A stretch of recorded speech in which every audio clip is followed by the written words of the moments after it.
Salut à tous et bienvenue. Aujourd'hui, on s'attaque à un vélo qui fait énormément de bruit, le Trek Emonda SL5. La promesse, être le ticket d'entrée parfait pour le cyclisme de compétition.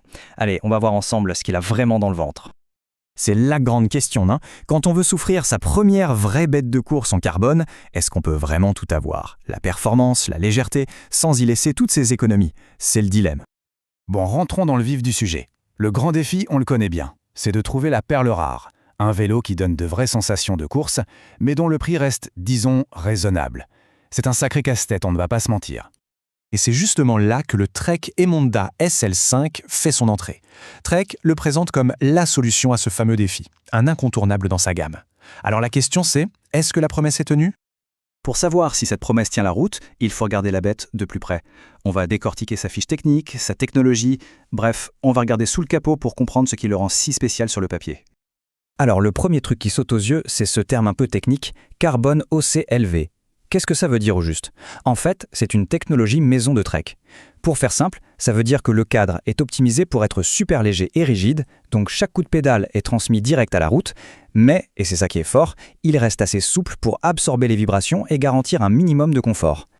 Donc ce qu'il faut retenir, c'est vraiment le trio de choc. On a 1. Un super cadre en carbone, 2. Une transmission Shimano 105 qui est la référence absolue pour sa fiabilité et ses performances, et 3. Des freins à disque hydrauliques, aussi de chez Shimano, pour une sécurité au top. Franchement, c'est un combo gagnant. Et voilà, le chiffre qui fait plaisir. Environ 8,8 kg.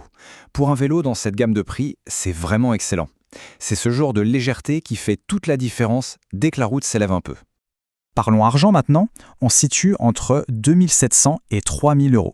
Et là, l'Emonda SL5 se positionne de façon très agressive. C'est clairement un investissement malin pour qui veut passer un cap sans signer un chèque en blanc. Bon, les specs sur le papier, c'est bien beau, mais ce qui compte vraiment, c'est ce qui se passe sur la route, non?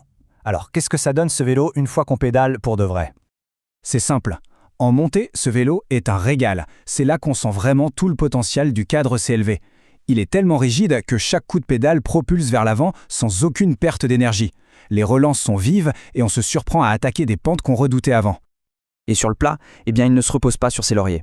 Les tubes du cadre ont un profil un peu aéro qui aide à fendre l'air, et le groupe Shimano 105, c'est du beurre. Les vitesses passent au doigt et à l'œil, c'est fluide, c'est précis. Ça permet de trouver et de garder le bon rythme sans effort. Alors, et en descente? Là, le mot d'ordre, c'est confiance.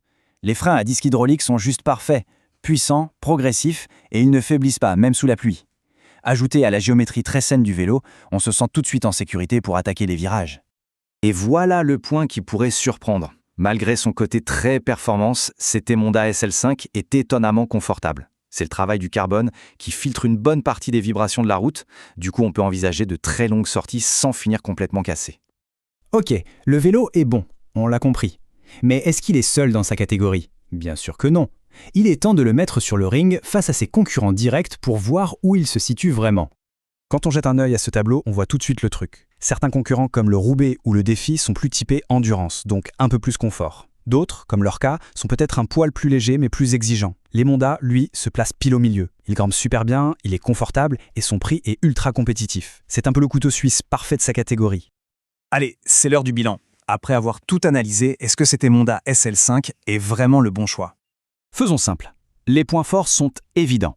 Il est léger, super polyvalent, la transmission et le freinage sont sans reproche, et le rapport qualité-prix est franchement difficile à battre. Pour les points faibles, on cherche un peu. Disons que les roues d'origine feront le travail, mais que le vélo méritera une plus belle paire à l'avenir. Pareil pour la selle ou les pneus, mais ça c'est très personnel. La base est juste excellente. Au final, ce vélo s'adresse à beaucoup de monde. La personne qui veut se lancer en compétition, celle qui adore grimper des cols, ou même le cycliste qui veut juste un super vélo à tout faire pour les sorties de week-end. C'est une machine qui sait répondre présent sur tous les terrains. Et cette phrase résume tout à la perfection.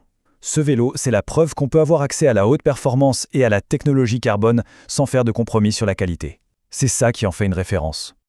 Alors, pour conclure, est-ce que l'Emonda SL5 est la nouvelle référence du premier vélo de course en carbone, vu son équilibre quasi parfait entre performance, poids, confort et prix? La réponse est un grand oui. C'est une machine exceptionnelle qui promet des heures de plaisir et de progression.